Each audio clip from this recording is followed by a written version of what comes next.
what reasons are behind the U.S. not sanctioning the Crown Prince? Because they did make a pretty strong stance last week and go pretty far to try to say that Biden and his counterpart is the king. It's not the Crown Prince.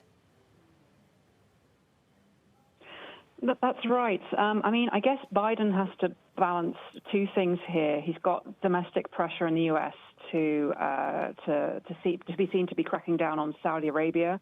There's lots of critics there in Washington, but he's also got to think about the relationship that the U.S. has with Saudi Arabia, and the Crown Prince is the de facto ruler. Yes, there is the king, but the Crown Prince really controls the levers of power right now.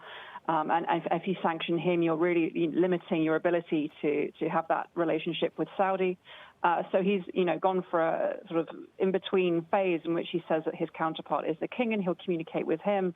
This report, which, the tone around it is very sharp. It's critical of the Crown Prince. The report itself doesn't have any sort of direct evidence, which is something that's been pointed out. But the tone surrounding it is very different to the Biden administration.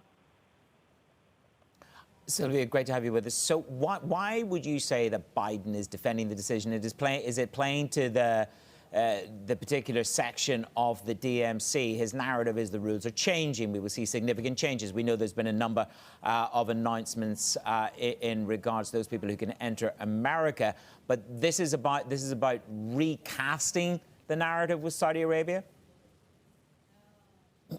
Yeah, I think it's definitely important that Biden addresses his concerns in the U.S. about the relationship, and that's something that at least commentators here in the Middle East say is happening.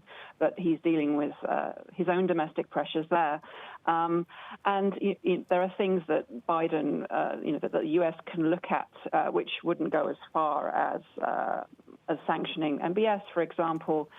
They can look at pressuring Saudi Arabia on diplomatic issues such as the U.S. desire to re-enter the nuclear deal with Iran. They can look at issues like Yemen. The U.S. envoy for Yemen was in the region recently. But this also points to why this relationship is important. Saudi Arabia is the biggest Arab economy. It's an important trade partner of the U.S., and it's also one of the biggest buyers of U.S. weapons. So again, it's this balance that has to be made, and that's really what's happening here.